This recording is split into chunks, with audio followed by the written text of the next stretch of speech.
नमस्कार, मैं मनीष तिवारी आपका हार्दिक स्वागत करता हूं अपने YouTube channel SSS institute of education में। आज की क्लास में हम फिर से डिस्कस करेंगे आपका प्रैक्टिस क्वेश्चन ऑफ मैथ्स का जो सीरीज़ है। अभी इसमें हम देखो ये जो स्लाइड बनी हुई है इसमें हम 17 क्वेश्चन सॉल्व कर चुके थे। ठीक है, 17 क्वेश्चन सॉल्व कर चुके थे और इसके बाद जो नेक्स्ट 18 क्वेश्चन से हम स्टार्ट करते हैं इसको। ठीक है, तो देखते हैं हमारा जो 17 क्वेश्चन तक पहुँचते हैं। पहले देखो फर्स्ट क्वेश्चन ये था, फटाफट हम जंप करते हैं 17 क्वेश्चन पे। ओके, 11, 12, 13, 14, 15, 16, 17 क्वेश्चन तक हो गया था। ये काफ़ी इंपॉर्टेंट क्वेश्चन था, काफ़ी बड़ा क्वेश्चन था ये। ठीक है, आपको हो सकता है समझ में आया हो, और अगर नहीं समझ में आया तो आप रिपीट करके फिर से देखेंगे तो ज़रूर आपको समझ में आएगा ऐसे क्वेश्चन। देखो मैथ में आपको केवल रटना नहीं होता। ठीक है, फार्मूला रटने से मैथ नहीं आता आपको। ठीक है, formula actually formula free math पढ़िए आप, बिल्कुल बेसिक फार्मूले आपको आना चाहिए। उसके अलावा आपकी जो थिंकिंग एबिलिटी है, ठीक है, जो क्रिटिकल थिंकिंग है, वो मैथ को बेहतर बनाता है। ठीक है, मैथ को अगर आपको सही तरीके से समझना है तो आपको अपनी क्रिटिकल थिंकिंग को डेवलप करना होगा। आपको मैथ जो भी क्वेश्चंस हैं उसके अकॉर्डिंग आपको थोड़ा सा और भी सोचना होता है, नहीं तो आप बस एक दायरे में रह के सोचते हैं तो मैथ एक्चुअली मैथ का काम क्या है? मैथ का काम किसी और सब्जेक्ट को, जैसे फिजिकल वर्ड को समझने में हेल्प करता है। ठीक है, फिजिकल वर्ड को समझने में समझना थोड़ा आसान बनाता है। ठीक है, लेकिन अगर आप मैथ को ही टफ कर दोगे तो ये कैसे और चीज़ों को आसान बनाएगा? ठीक है, मैथ टफ है नहीं, इसको लोग टफ बना देते हैं। ठीक है, तो टफ नहीं बनाना है, बहुत इजीएस्ट वे में हमको समझना है सारी चीज़ को। तो हमारा जो आज का क्वेश्चन है, देखिए ये क्वेश्चन है सिंपल सा। देखिए करते हैं इसको। What is the value of 14 cube? ठीक है, जैसे यही क्वेश्चन है, मैं इसको फॉर्मूले का यूज नहीं करूंगा। 14 cube plus 16 cube plus 18 cube plus dot dot dot 30 का क्यूब। ठीक है, देखो यहाँ पे जो भी जुड़ी है, आप जो भी वीडियो देख रहे हो, ठीक है, ऐसे सीरीज का, तो आपको बस ये सोच के नहीं आना है कि हमको किसी क्वेश्चन का सलूशन मिलेगा। आपको प्रॉपर एक थिंकिंग एबिलिटी मिलेगी, आपको एक क्रिटिकल थिंकिंग, मतलब आपको किसी भी क्वेश्चन को सोचने का एक तरीका मिलेगा, एक नया तरीका मिलेगा। ठीक है, और ऐसे जो एमसीक्यू टाइप के क्वेश्चन है, इसको सॉल्व करने के लिए आपको ज़्यादा मैथ आने की ज़रूरत नहीं होती। आपको थोड़ा बहुत भी आ रहा है ना, अगर आपकी क्रिटिकल थिंकिंग अच्छी है, आप जनरल वे में आप इसको रिस्पॉन्स कर सकते हो क्वेश्चन में। ठीक है, तो आप देखो एक फार्मूला होता है, जरूर होता है फार्मूला। ठीक है, उस फार्मूले का यूज कर सकते हो आप, या देखो इस क्वेश्चन को करने कई तरीके हैं। या तो आप 14 का क्यूब निकालो, 16 का क्यूब, 18 का क्यूब, सबका क्यूब निकाल के ऐड कर दो, और ये तो बहुत मुश्किल काम है, एक ही क्वेश्चन थोड़ी करना होता है एग्जाम में। ठीक है, तो आपको करना क्या है इसमें, दूसरा तरीका है कि एक और तरीका होता है कि आप 1 से लेके 30, 1 से लेके n का क्यूब का फॉर्मूला होता है, उसका भी यूज कर सकते हैं। लेकिन यहाँ पे हम किसी का यूज नहीं करेंगे। देखो यहाँ पे ऑप्शंस जो है ना, ऑप्शंस जो हैं हमारे, वो किस तरह हैं और उसको देख के हमको थोड़ा सा समझना है। ठीक है, तो देखते हैं, ऑप्शन का यूज करेंगे और यूनिट डिजिट का यूज करते हैं। देखिए यहाँ पे 4 का लास्ट में देखो 4 है, 4 का क्यूब, 6 का क्यूब है और 8 का क्यूब है। उसके बाद 0 का क्यूब होगा, 0 का क्यूब 0 ही होगा, लास्ट में एंड करेगा, उससे यूनिट डिजिट पे कोई भी फर्क नहीं पड़ने वाला। ठीक है, जब 0 का क्यूब करोगे तो उससे यूनिट डिजिट में कोई भी फर्क नहीं पड़ने वाला। तो 0 की डिजिट मतलब लास्ट में 20 का आएगा ना, देखो 14, 16, 18 और 20। अच्छा, यही 2 बार रिपीट होगा, है ना। जब जब देखो आप 24 करोगे, 26 करोगे, 28, इन तीनों में ये रिपीट होगा, बस इसीलिए इसको 2 बार हम लिखते हैं 2 इंटू ये। क्लियर? अभी लेकिन बचा हुआ है क्या, 2, क्योंकि 20 के बाद 22 आता है, तो 2 का क्यूब लास्ट में, इंड का नंबर लिख रहा हूं मैं, सारे नंबर नहीं लिख रहा हूं मैं, इंड का नंबर लिख रहा हूं। ठीक है, 2 का क्यूब, फिर 4 का क्यूब पहले से ही है, 4 का क्यूब पहले से ही है, इसमें कोई दिक्कत नहीं होनी चाहिए। ठीक है, यही रिपीट करेगा और 2 का क्यूब। समझ में आया? अब इसका यूज करेंगे, इससे यूनिट डिजिट निकालने की कोशिश करते हैं। हो सकता है यूनिट डिजिट से काम बन जाए तो आपको ज़्यादा कुछ करने की जरूरत नहीं होगी ऐसे क्वेश्चन के लिए। तो हम क्या करते हैं यहाँ पे, देखिए 4 का क्यूब का जो यूनिट डिजिट है, इंड का डिजिट, वो होता है 4 का जो क्यूब करोगे 64 होता है, 64 में 4 आता है इंड में, 6 के क्यूब में 6 ही आता है इंड में, 8 का क्यूब में 2 आता है एंड में, 512, ठीक है। जब ऐड करेंगे 4 6 10 12, 12 का यूनिट डिजिट 2 होता है, 2 इंटू 2 4 ये आ जाएगा, और 2 का क्यूब 8 होता है। 4 प्लस 8 कितना हो गया 2, अंत में 2 आने वाला है। यूनिट डिजिट जो भी होगा इसका, देखो ये सोल्यूशन नहीं है, इसको ऑप्शन को एलिमिनेट करने का एक तरीका है, क्योंकि ये क्वेश्चन ना ऐसे सॉल्व करने वाला क्वेश्चन है ही नहीं, क्योंकि इसको अगर सॉल्व करोगे, देखो मैं दोनों तरीके से सॉल्व करता हूँ, अभी और तरीके से भी सॉल्व करके दिखाता हूँ आपको, ये क्वेश्चन सॉल्व हो जाएगा। लेकिन आप एक काम करो कि यहाँ पे आप देखिए कि 2 इंड में आ रहा है, इसका मतलब ये ऑप्शन और ये ऑप्शन नहीं होगा। 2 ऑप्शन तो आपने ऐसे ही एलिमिनेट कर दिया, 2 ऑप्शन आपने ऐसे ही एलिमिनेट कर दिया। एक चीज और समझना है यहाँ पे, आप ये बताओ कि अगर इवन नंबर का क्यूब है ना, सब जितने भी नंबर हैं 14 16 18 सब इवन नंबर का क्यूब है, और इवन नंबर के क्यूब में एक 2 का क्यूब कॉमन रहता है, 2 का क्यूब सब में रहता है। 2 का क्यूब का मतलब होता है 8, तो जो भी आंसर सही होगा वो 8 का मल्टीपल होगा। इसमें कोई प्रॉब्लम है? ये चीज समझ में आ रहा है आपको? जो भी इसका आंसर होगा वो 8 का मल्टीपल होगा, ठीक है। तो 8 का मल्टीपल कौन सा है? इन दोनों ऑप्शन में 8 का मल्टीपल क्या है? आपको 8 की डिविजिबिलिटी रूल पता है। 8 की डिविजिबिलिटी रूल वो होती है कि आप लास्ट के 3 डिजिट को चेक कर लो कि वो 8 से डिवाइड है कि नहीं। अगर ये आप चेक कर लेते हो तो काम बन जाएगा।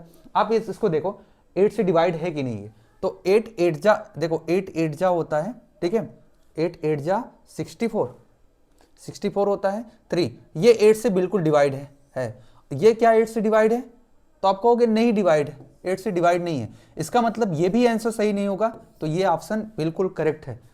आप ऑप्शन का यूज करके बहुत इजीली इस क्वेश्चन को सॉल्व कर सकते हो, जो कि बहुत मुश्किल क्वेश्चन है। आप ऐसे देख रहे हो ना, ये क्वेश्चन काफी मुश्किल है, इतना आसान नहीं है, आप ऐसे सॉल्व ही नहीं कर सकते, ठीक है। लेकिन ये कितना आसान है, आपने यूनिट डिजिट का यूज किया और 2 ऑप्शन एलिमिनेट कर दिए। आपको यहां क्लियर पता हो गया कि लास्ट में 2 होगा तो 2 है ही। और आपको एक चीज और पता है कि सारे जो नंबर हैं वो क्या है? सारे नंबर इवन नंबर है, और इवन नंबर में कम से 2 ऐसे मल्टीपल होता ही है। तो अगर क्यूब है उसका, तो 2 का क्यूब एज कॉमन नंबर होगा ही, कॉमन फैक्टर इसका होगा ही। तो इसका मतलब जो भी आंसर सही होगा वो 8 का मल्टीपल होना चाहिए, तो 8 का मल्टीपल यही है, ठीक। लेकिन प्रॉब्लम तब होती कि एक से ज्यादा ऑप्शन यहाँ पे ऐसे होते जो कि 2 से एंड कर रहे हैं, और एक से ज्यादा ऑप्शन ऐसे होते जो कि 8 के मल्टीपल हैं, तब तो बड़ा मुश्किल होता। लेकिन यहाँ तो कुछ नहीं हुआ, ठीक है। तो एक बहुत बेहतर तरीका था इस क्वेश्चन को सॉल्व करने का। चलिए मैं और भी तरीके से सॉल्व करके दिखाता हूँ आपको इस क्वेश्चन को, प्रॉपर इसमें अंडरस्टैंडिंग होगी क्वेश्चन के बारे में। तो देखते हैं, देखिए आप जब इसको लिखते हो ना, 14 का क्यूब प्लस 16 का क्यूब प्लस 18 का cube plus dot dot dot 30 का क्यूब, ये जब लिख रहे हो आप, तो इसमें एक काम करिए, आप 2 का क्यूब कॉमन ले लीजिए, ठीक है। 2 का क्यूब कॉमन ले लीजिए, तो ये हो जाएगा 7 का क्यूब, ठीक है, क्योंकि 2 इंटू 7 का क्यूब है, 2 इंटू 7 का होल क्यूब है ये, ठीक है। 2 का क्यूब आपने कॉमन ले लिया, 7 का क्यूब, और ये 8 का क्यूब, और ये 9 का क्यूब, और डॉट डॉट डॉट ये 15 का क्यूब बचेगा, ठीक। समझ में आया इतना? तो इसका मतलब 8 यहाँ पे एज ए कॉमन फैक्टर, ठीक। अब आप इसको ऐसे लिख सकते हो कि 1 का क्यूब प्लस 2 का क्यूब प्लस 3 का क्यूब डॉट डॉट डॉट 15 का क्यूब ये है, और इसमें से माइनस कर दो 1 का क्यूब प्लस 2 का cube plus dot dot dot 6 के क्यूब को माइनस कर दो। तो ये प्रॉपर तरीका है इसको सॉल्व करने का, ठीक है। इसको जब माइनस करोगे, आपको एक फॉर्मूला पता होना चाहिए, 1 से लेके 1 का क्यूब, देखो फॉर्मूला ये है, क्योंकि 1 का क्यूब प्लस 2 का क्यूब प्लस n का क्यूब जो होता है वो n इंटू n प्लस 1 का बाई 2 का होल स्क्वायर होता है, ठीक है। और इसका यूज करेंगे इस क्वेश्चन को सॉल्व करने के लिए। यहाँ पे 8 हो गया। अब देखो ये 15 इंटू 16 बाई 2 का होल स्क्वायर ना, यही तो होगा, माइनस 6 इंटू 7, 6 प्लस 1 7 बाई 2 का होल स्क्वायर, ठीक। ये इसका कैलकुलेशन करना है। देखो 8 8 हो गया। और यहाँ देखो 4 कॉमन हो जाए, 4 एलसीएम हो जाएगा, और 15 इंटू 16, 15 इंटू 16 का होल स्क्वायर, ठीक है। तो 15 इंटू 16 करोगे, ठीक है, 15 इंटू 16 यहाँ पे जब करोगे तो क्या होगा भाई, 15 इंटू 16 का होल स्क्वायर, 15 का स्क्वायर इंटू 16 का स्क्वायर, माइनस 6 का स्क्वायर इंटू 7 का स्क्वायर। अब ये प्रॉपर मेथड है, इसको आप सॉल्व करोगे, बहुत लंबा कैलकुलेशन होगा, उसके बाद आपको यही आंसर मिलने वाला है। तो आप ये वे तो जानते ही हो ना, इसको अगर नहीं जानते तो जान लो। इस तरीके से आपको आखिरी में कैलकुलेशन करना पड़ेगा, और कैलकुलेट करने के बाद ये आंसर आएगा। तो इतना बड़ा कैलकुलेशन मैं नहीं करने वाला, आप कर लेना इसको, ठीक। स्क्रीनशॉट ले लो। ये आपका जो बेसिक मेथड है, जो कि फार्मूले का यूज करना होता है, वो है। आपको फार्मूला नहीं भी आता तब भी ये क्वेश्चन हो सकता था। That is clear. चलिए नेक्स्ट क्वेश्चन देखिए आप। नेक्स्ट क्वेश्चन, क्वेश्चन नंबर 19 क्या है, देखो क्वेश्चन नंबर 19 अभी आया नहीं भाई, 19 देखो ये आ गया 19। देखो 19 क्वेश्चन में आपको गिवन है, देखो एक अंडर रूट बड़ा सा है ना, ये ऐसा क्वेश्चन आपको सॉल्व करना आता होगा, लेकिन कोई बात नहीं, मैं करता हूँ, आपको बताता हूँ इसका आंसर क्या होगा। 540 प्लस 1280 प्लस 250 प्लस 36 ये है, और ठीक इसकी वैल्यू क्या होगी ये आपको बतानी है, ठीक है। ये आपको साफ साफ दिख रहा होगा, ठीक है। अब इसका आंसर कौन सा सही होगा इसको देखते हैं, इसका आंसर कौन सा सही होने वाला है। देखिए ये एक इवन नंबर, सारे नंबर इवन है, सारे नंबर इवन है कि नहीं। और इवन नंबर अगर हैं, देखो इवन नंबर का रूट स्क्वायर रूट इवन ही होता है, इवन नंबर का स्क्वायर रूट इवन ही होता है। देखो इवन नंबर को इवन नंबर से जोड़ोगे तो इवन ही आएगा। अब आप एक चीज देखोगे कि सारे जो नंबर हैं जब स्क्वायर रूट करोगे इवन ही देंगे, सारे इवन है इसीलिए। तो यहाँ पे एक क्लियर अंडरस्टैंडिंग ये हुई कि इवन नंबर ही आंसर होगा, ठीक है, इवन नंबर ही आंसर होगा। ये एक छोटी सी बात आपका एक ऑप्शन तो इनकरेक्ट कर देगा, ठीक। समझ में आया ना, इतना समझ में आया आपको। अब एक दूसरी अंडरस्टैंडिंग ये है कि ये 4600 के आसपास है। अगर आपको 70 तक पहुंचना है तो अंडर रूट में जानते हो क्या होना चाहिए। अगर आपको कहां तक पहुंचना है, 70 तक पहुंचना है, तो अंडर रूट में 4900 होना चाहिए, तब इसका अंडर रूट करोगे 70 आएगा, है ना। तो इसके लिए ये 4600 है, इसके लिए यहाँ पे 300 होना चाहिए, कितना, कम से कम 300 होना चाहिए। और 300 अगर होगा तो ये 9000, देखो 300, अगर यहाँ से 300 निकलना पड़ेगा। ये जो अंडर रूट दिख रहा है ना, यहाँ से सबसे मिला के 300 आना चाहिए। और 300 के लिए जानते हो क्या होना चाहिए, 90,000, ठीक है, क्या होना चाहिए। तो 300 के लिए 90,000 होना चाहिए यार, 540 है। इनको सबको ऐड कर दोगे ना, रूट छोड़ ही भी दो, आप ध्यान देना, आप रूट छोड़ भी दो, सबको ऐड कर दोगे ना, तब भी 90,000 नहीं मिलेगा। रूट करोगे और भी छोटा हो जाएगा ना वो तो, ठीक। तो 300 तो मिलने वाला नहीं यहां से, मतलब 70 भी नहीं होगा। इसका मतलब जो भी आंसर सही होगा ना वो 70 से भी छोटा होगा। और आप कहोगे 70 से छोटा तो एक ही ऑप्शन है यहाँ पे, क्योंकि ऑड वाला तो गया, अगर ऑड वाला गया तो इवन वाला जो भी नंबर है वो 70 और 72 है, जो कि 70 तो होगा ही नहीं। तो 72 कैसे होगा, 72 तो और बड़ा नंबर होना चाहिए, ठीक। समझ में आ रहा है, इतना समझ में आ रहा, बिल्कुल आना चाहिए। तो इसका आंसर 68 होगा। आपको कुछ भी सॉल्व करने की जरूरत नहीं है, आपको बेसिक अंडरस्टैंडिंग होनी चाहिए बस, ठीक है। अगर आपको बिल्कुल बेसिक अंडरस्टैंडिंग है, नंबर्स को समझ रहे हो, ठीक है, आप बिल्कुल आसानी से ऑप्शन को एलिमिनेट कर सकते हो। अब इसको प्रॉपर मेथड क्या है, देखो ये तो तरीका है, एकदम कुछ नहीं करना है आपको, सिंपली आंसर आ जाएगा। लेकिन प्रॉपर मेथड है क्या, देखो प्रॉपर मेथड ये है कि यहाँ से आपको, देखो मैं प्रॉपर लिख रहा हूँ आपको यहाँ से फिर से, 4600 प्लस 540 प्लस 1280 प्लस 250 प्लस 36, ये है। देखो 36 का 6 होता है, और यहाँ से जब जोड़ेंगे आप 256 आ जाएगा। 256 16 का होता है, और 16 जब इसमें जोड़ोगे, देखो 16, देखो यहाँ से बहुत आसानी से आप कर सकते हो, ध्यान देना मैं सारे स्टेप लिख नहीं रहा हूँ। यहाँ से आपको 6 मिलेगा और 6 जब इसमें ऐड करोगे 250 में, जब 6 ऐड करोगे तो 256 मिल जाएगा। और 256 क्या होता है, 16 का क्यूब 16 होता है। और 16 को जब यहाँ पे ऐड करोगे, 16 को यहाँ ऐड करोगे तो 1296 मिल जाएगा। क्या 1296 मिल जाएगा, ठीक है। अब आपको निकालना पड़ेगा 1296 किसका स्क्वायर होता है, ठीक है।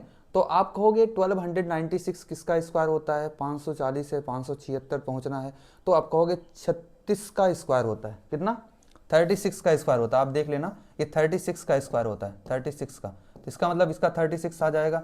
और यहाँ पे इसको जोड़ोगे तो आपको मिल जाएगा कितना, 576। 576 जो होता है, 576 क्या होता है, ये 24 का स्क्वायर होता है। तो 24 इसमें आप जोड़ोगे तो 4624, ठीक है। तो 4624, लास्ट में 4 आ रहा है, इसका मतलब 8 ही होगा, ठीक। मतलब 68 का क्यूब रूट होता है। तो आप इससे इंड से आप स्टार्ट करके इसको सॉल्व कर सकते हो, लेकिन सबसे आसान तरीका क्या था, आप देखते ही आंसर लगा सकते थे अगर आपको अंडरस्टैंडिंग बेसिक है, ठीक। वो बस आपको समझाने में टाइम लिया, नहीं टाइम इतना नहीं लगता। चलिए आप अगला देखो, नेक्स्ट क्वेश्चन 20। देखो 20 क्वेश्चन क्या है, इसको समझते हैं।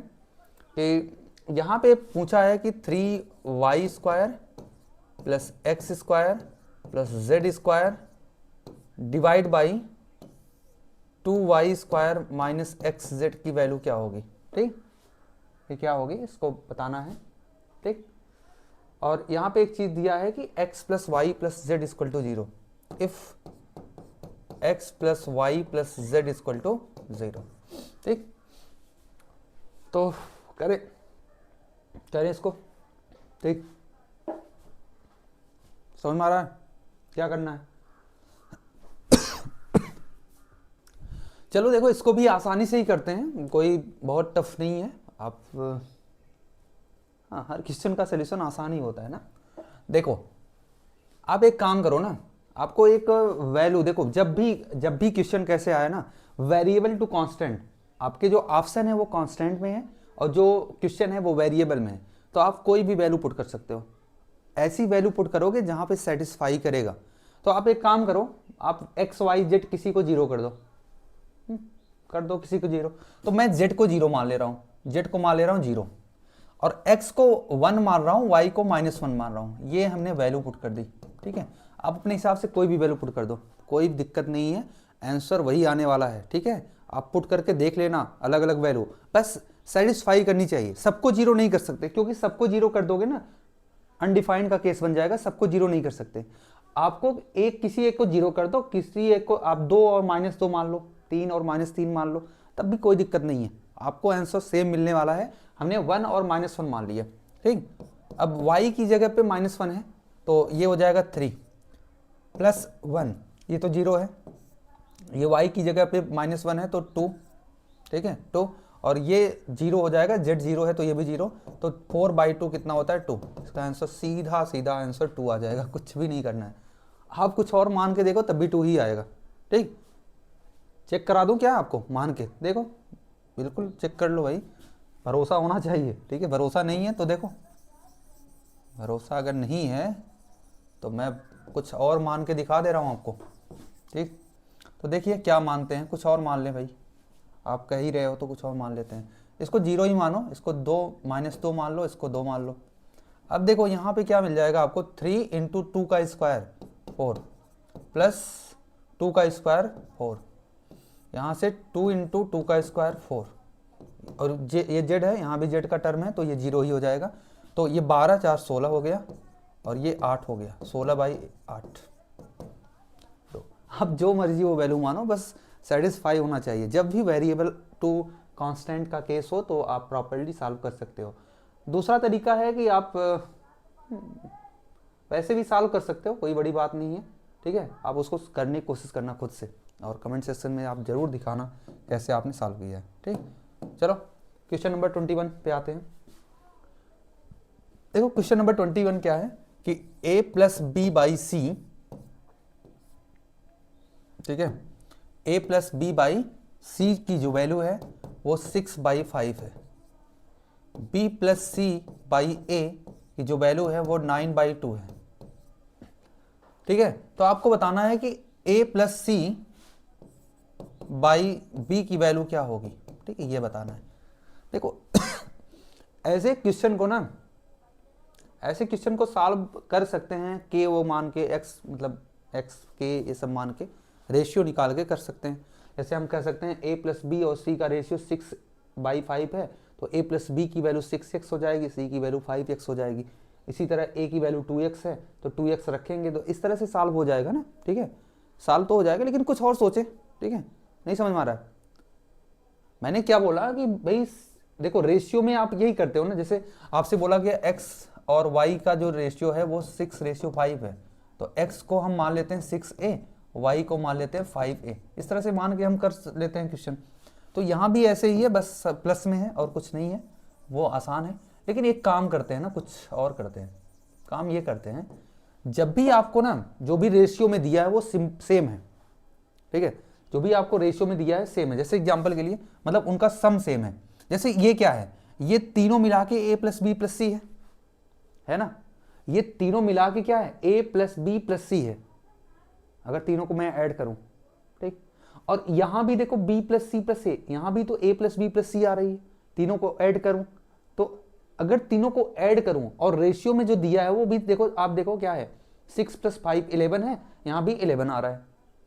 अगर ये देखो यहाँ पे एक्चुअली तीनों का सम करके, रेशियो का सम करने पे सेम वैल्यू आ रही है, 11 आ रही है, तो हम क्या मान लेंगे, हम एक्चुअली जो है वही मान लेंगे।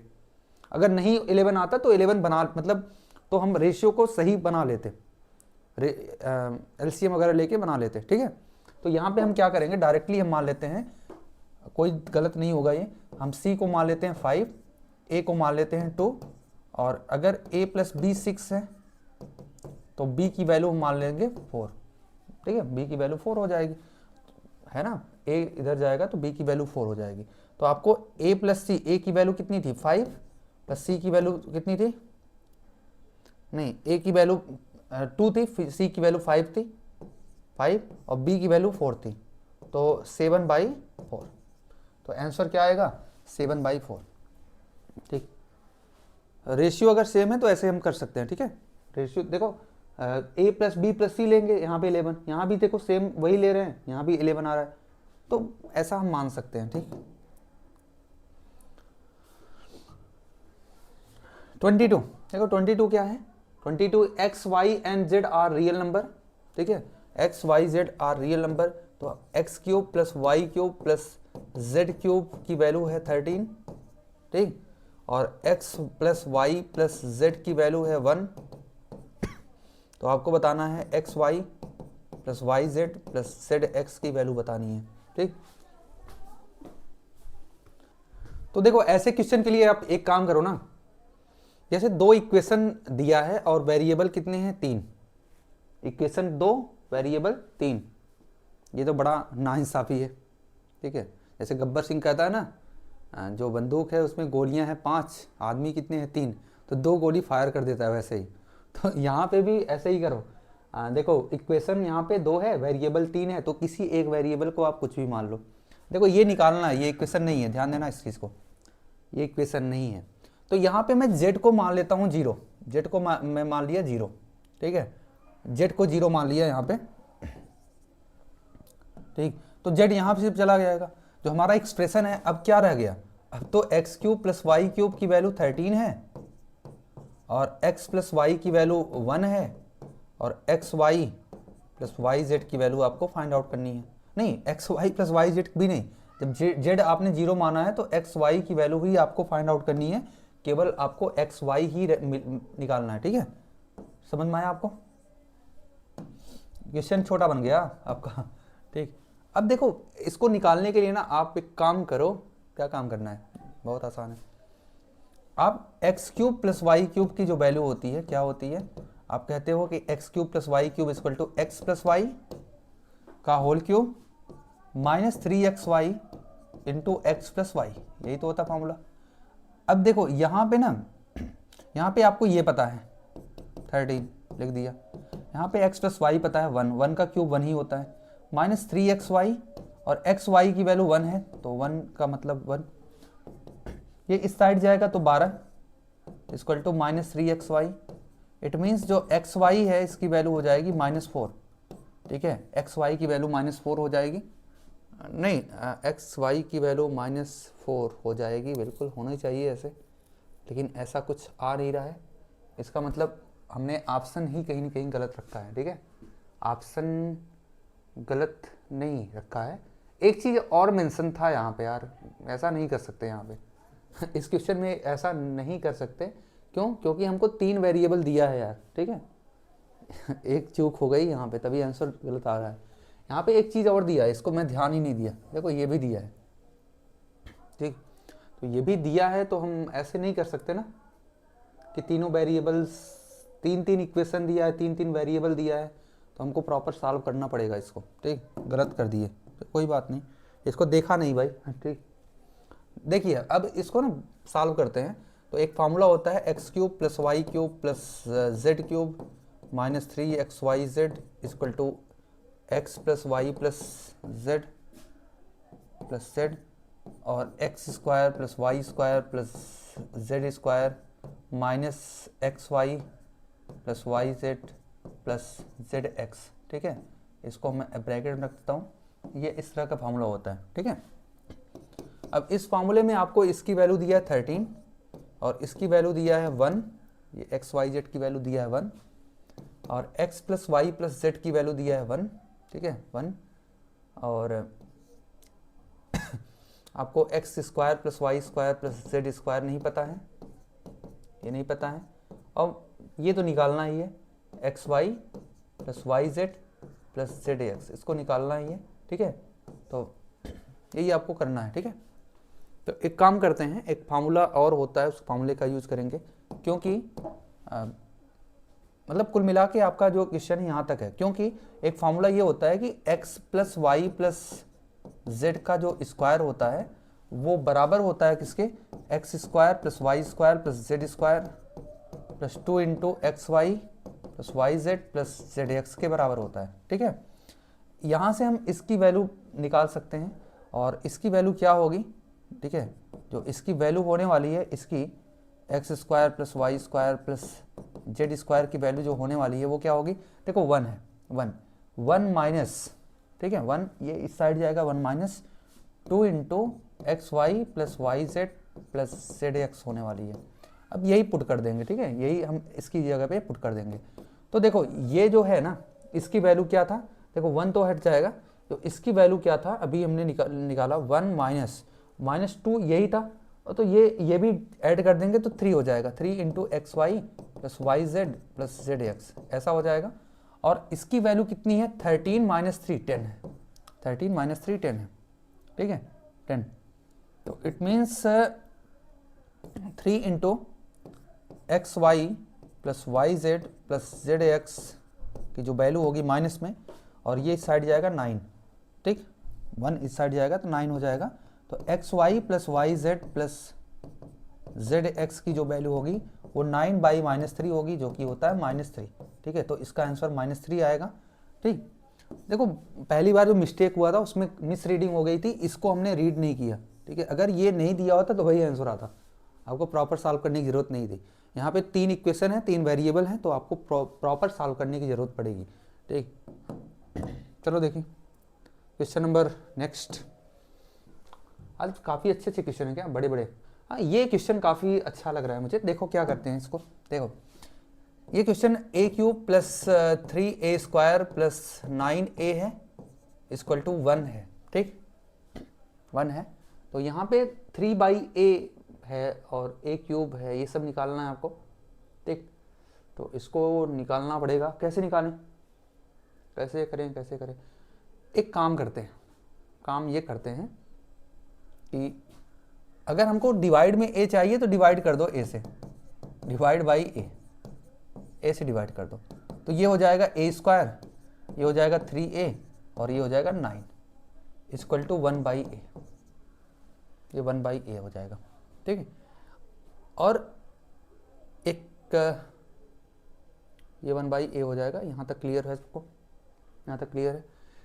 अब एक काम करो, देखो ये ए स्क्वायर, देखो ये एक जो फार्मूला बनता है, देखो ए प्लस बी, नहीं ए माइनस बी बनता है, सॉरी, जहाँ सब प्लस रहता है तो यहाँ पे देखो ए माइनस बी और A square plus B plus A B plus B square, इस तरह का फार्मूला बनता है। और ये होता है ए क्यूब माइनस बी क्यूब का फार्मूला होता है। ठीक है, ये फार्मूला होता है कि नहीं?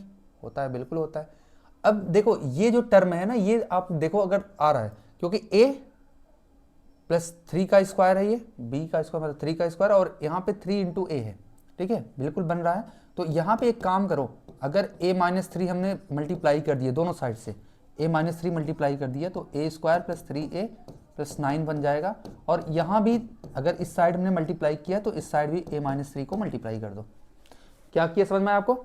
हमने ये फार्मूला बनाने के लिए दोनों साइड में a माइनस 3 से मल्टीप्लाई कर दिया, क्योंकि ये a square plus 3a plus 3 का स्क्वायर है।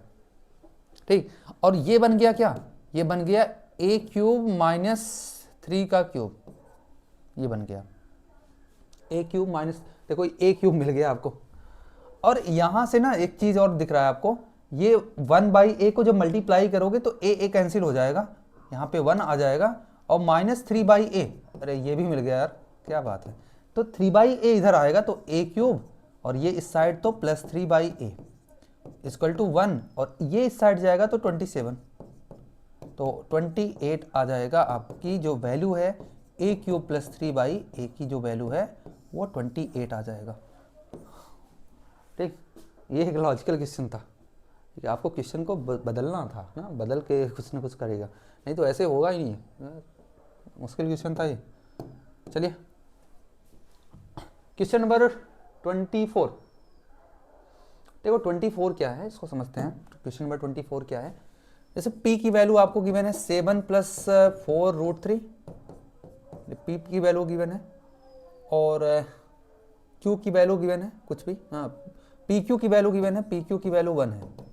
अच्छा pq की वैल्यू 1 है तो इससे हम एक चीज़ कह सकते हैं, जो q की वैल्यू होगी वो 1 बाई पी होगी, और 1 बाई पी मतलब 1 बाई 7 प्लस 4 रूट 3, और जिसकी वैल्यू होती है 7 माइनस 4 रूट 3।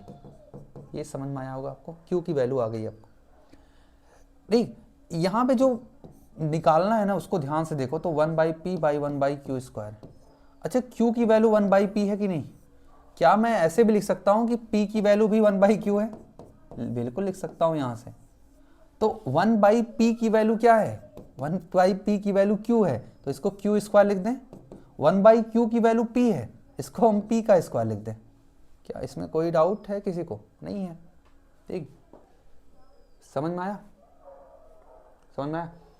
तो q की वैल्यू क्या है? देखो q की वैल्यू है 7 माइनस 4 रूट 3 का होल स्क्वायर, और p की वैल्यू क्या है? p की वैल्यू 7, नहीं तो एक काम करो ना, डायरेक्ट इसको सॉल्व करो, क्या मतलब इतना लंबा कैलकुलेशन करने का। तो इसको लिख सकते हो ना, p प्लस क्यू का होल स्क्वायर माइनस 2pq, ऐसा लिख सकते हैं। अच्छा p प्लस क्यू जब करोगे तो ये कैंसिल आउट हो जाएगा, 14 आ जाएगा, 14 का स्क्वायर माइनस 2, और pq की वैल्यू 1 है, 2 इंटू 1, तो 14 का स्क्वायर होता है 196 minus 2 194। That is question number 24। समझ में आपको 24 क्या है? चलिए और क्वेश्चन करते हैं, 25 पे आते हैं। 25 पे आते हैं। अभी टाइम कितना हुआ? देखिए 34 मिनट हो चुका है। ओके, अभी टाइम है थोड़ा सा, ज़्यादा टाइम नहीं है। ठीक, तो ये क्वेश्चन कर ले 25, आज का लास्ट क्वेश्चन। नहीं तो इतना ही रहने दे आज के लिए, इतना ही। ठीक है, ज़्यादा क्वेश्चन नहीं हुआ, लेकिन जो क्वेश्चन हैं वो बहुत बेहतरीन क्वेश्चन है। अभी इसके बाद भी जो भी क्वेश्चन बचे हैं, अभी काफ़ी क्वेश्चन है इसी स्लाइड में है। ठीक है, और वो काफ़ी बेहतरीन है, आपके थिंकिंग को स्ट्रॉन्ग करेगा ये क्वेश्चन, सारे क्वेश्चन जो है। तो thank you for watching this. Like share and subscribe our channels and spreading the video. जितने लोगों को हो सकता है आप पूरा स्प्रेड करो वीडियो को, और जितना हमारा परिवार जो है, मतलब हमारी जो ऑनलाइन एक फैमिली है, ये यही है ना, उसको जितना आप बढ़ाओगे उतना ही हम लोग और भी प्रयास करेंगे आपको, आपके लिए। और बहुत ही बेहतर आपको बहुत सारी चीज़ें देने का प्रयास करेंगे, ठीक है। हम भी अपना दायरा बढ़ाएंगे, आप भी थोड़ा सा सपोर्ट करिए हमारा दायरा बढ़ाने के लिए। Thank you for watching this